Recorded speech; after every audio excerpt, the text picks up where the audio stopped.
car, because if you open them during the clearing mode, it could pull the car down. It won't hurt anything, it just won't tell you what it pulled out. Yeah. So, and here it's just going through this identifying process. This is a R22 in this truck, right? 134. This guy's got jokes that never end. I was trying to get a response out of him. R22 in the truck, right? Yeah. These guys are probably thinking, why are we wasting our time? This is the fourth machine. You know it's going to be broken. He's brave, letting us use his truck. You don't mind if we put propane in there, do you? About 3 or 4 minutes to go through it. You've got your recovery, you got a vacuum, you got charge, you got full cycle, and you got tank refill. And this is all in the manual. It tells you what those icons are.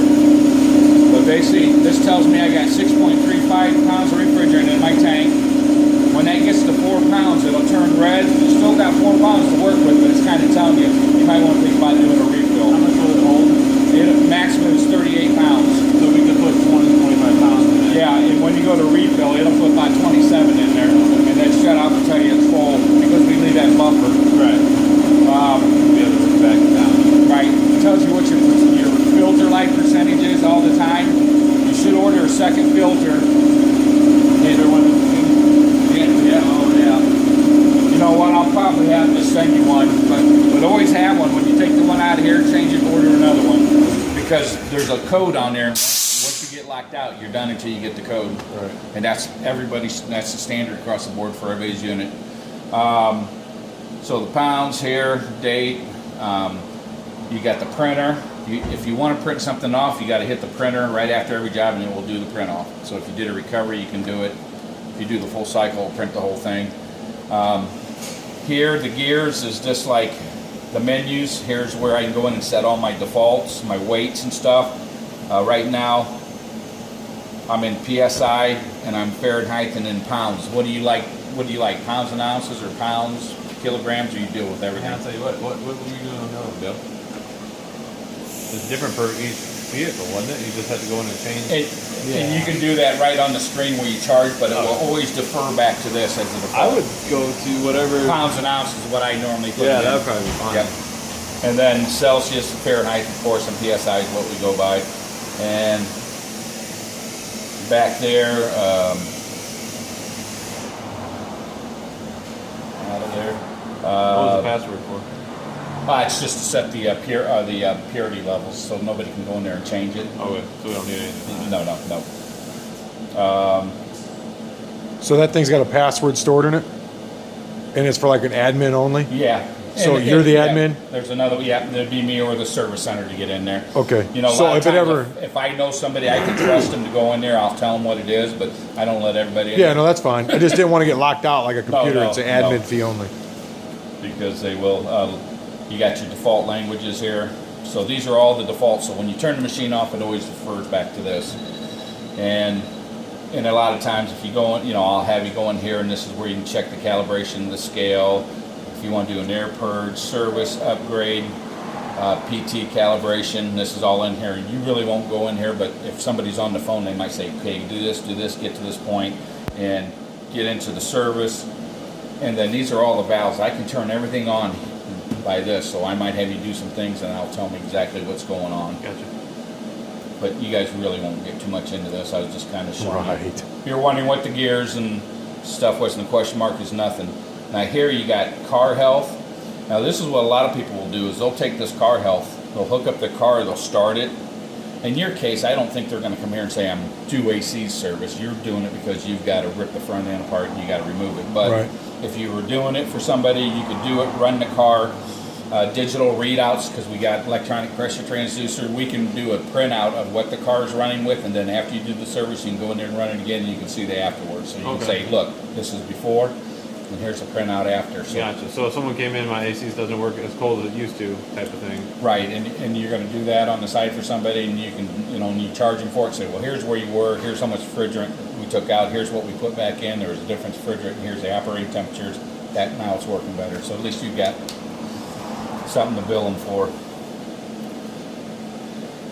Okay, and at this point, the car would be running, and the low side, of course, would be positive, and so would the high side. And then you would just hit that printer, and it would See, it's just printing what it's reading now, but if there's pressures, the car would give it to you, and then you can get out of there.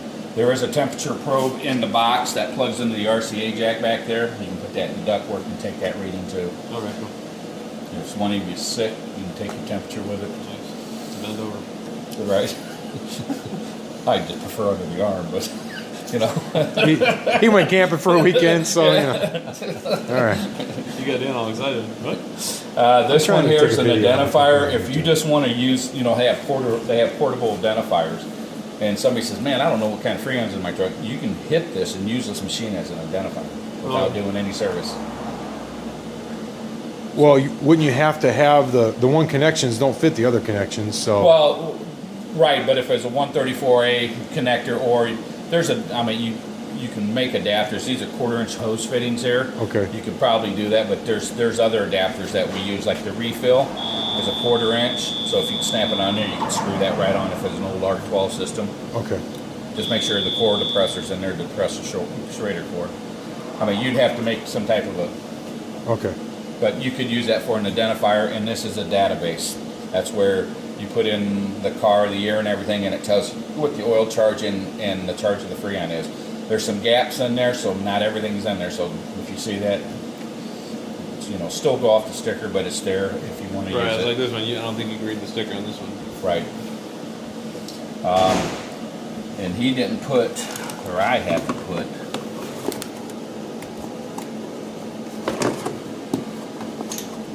I'm just going to kind of run through these. This is the recovery mode, which it comes up. Hit recovery, you hit the green arrow. It's going to tell you refrigeration identifying, use connect hose to port. You're hooking onto it. You can use this as an external one or internal, and then basically, if you go for it, it's saying checking system for pressure. Of course, it's not going to detect any. I don't have it hoses hooked up, but I'm just kind of showing you the flow of everything. The previous screen, it said don't connect the hose. Right now, it's telling you to connect service hose and coupler. No refrigerant in car, so please wait. And what it's going to do is it's referring back. There was no pressure, so it detected that for you. There was no pressure. Now you would check and make sure you had your couplers open and so on. Vacuum, basically you just go in here, and of course your hoses are hooked to the car, but we haven't done that yet. But just here, you can set it in. We got hotkeys. We got a 15-minute vacuum, a 30-minute vacuum, and a 1545. What that is you can punch it in over here, or you can do this. I'll tell you right now, if you do 11 minutes or greater, you'll have a 2-minute leak test at the end of the vacuum. If you do 10 minutes or less, it doesn't do a leak test. But 15, 30, and then the 1545, what that is if you tore into a car, you hit that, it'll run 15 minutes on the vacuum, then it'll wait and do a 2-minute leak check, and if it doesn't leak, it'll do another 45 minutes on top of it. So it's kind of just like a hotkey for you. I'm not waiting an hour to charge. Are you? Yeah, I'm about to say, usually smacking at 30 and Yeah.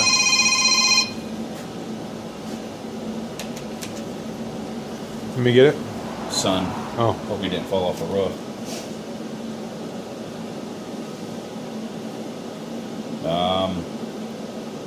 Charge, basically what you do is you go in here, you got the charge mode, you go forward. The first thing it's going to ask you, does this have a high voltage compressor? You're familiar with the hybrids. Yep. If the compressor is belt driven, it's not a hybrid, but if it's got electrical connection, it's hybrid. And basically, if you say yes, it is a hybrid and your hoses are connected at this time, what it's going to do is it's going to do a flush through the red line for a minute, straight liquid, because it tells you to hook over here to this flush block on the side here.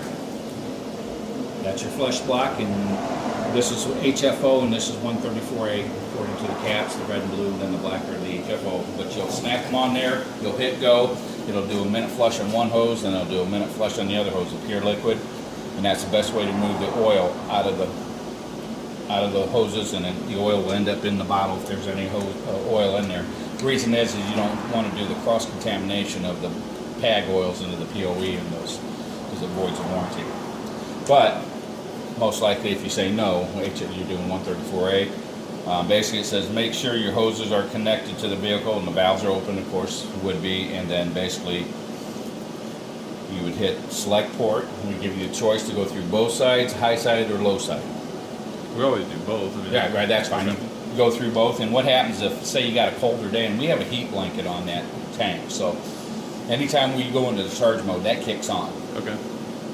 But for some reason, if you have a hard time getting the charge in, it'll ask you if you want to complete the charge on the low side. You say yes. It'll tell you shut the high side coupler off, start the car, and suck the rest into the low, and then compressor pulls it in. So there's a Gotcha. couple different ways to get it finished off. Good. And then, of course, I did high side and go forward. Then the amount. Now here, it's in pounds and ounces. You can go right here, and you can say, okay, kilograms. All right. Cool.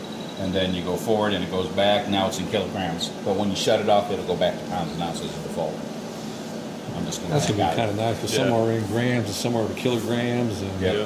Quick question on the flush thing. You said pure liquid. What liquid? Water? The liquid in the tank. Oh, that, okay. that flush block, both hoses come up from the tank there, and both those ports are connected to the liquid line. Oh. So when we do the flush, we use liquid to flush. Did you it from the guys know tank. that? And these right here, well, you know those are the ones that will connect to that? That's what would connect to that, Okay. because those are the service lines that would have the it's pag not oil flushing left the in car, them it from the flushes the service. machine. Okay, that's It what I flushes wanted the to know. machine. It flushes Yeah, the machine. yeah, we're flushing the hoses because we do not want to. And you only have to flush it on high a high pressure one. You don't have to flush it when you're changing from different freons Oh, to freons. no. When you change out the freon, that'll pull the unit down itself and run a vacuum and then tell you to change out the tank. But in that refrigerant too, you're going to have hybrids and you'll have regular compressors Okay. too. So you'll have to do it both. But hopefully they're going to do a lot of. GM actually is going to all electric compressors. Really? Yep. On all their models. So then, will the standard machines work anymore, or we Oh, don't yeah, need a machine? yeah, Oh, it'll work. Yep. As long as you got that flush, that's the main thing. And most machines do have the flush. We made that mandatory because you're going to see the hybrids out there.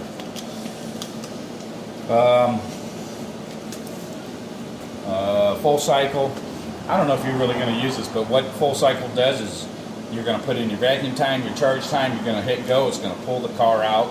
It's Oh, going to just do the whole identify. thing It's by going to itself. identify it first, and then pull it out, and then do the vacuum, and then do the charge.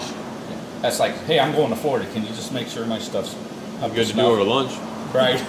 That's a full cycle. It's basically these are a la carte, and this is the full menu. Okay. I would say that would be used a lot. When you use that deal? Yeah. Yeah.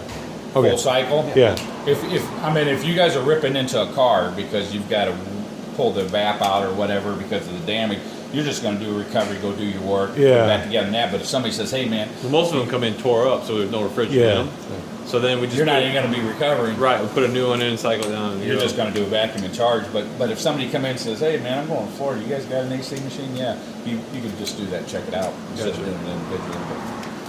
And then would it give you that? So if you did the full cycle before the car health, if you do the full cycle, will it print out the before and after, or you got to do that No, car you health? gotta do it beforehand. You gotta do the And car then health. after the full cycle. Okay. Because after charge, it asks you if you want to run car health. Okay. That's why you get the after. Okay. And then full and refill is basically you hook the hose up to the tank. It takes a sample, make sure it's the right stuff, and then it tells you continue. Flip the tank over and let it go. It shuts off automatically. It knows when to shut it off that it doesn't overfill the tank. And I'll put it on. I'll put the rest of that tank in there before I leave, so you can see what's going on there. Okay. So if you want, we'll go ahead and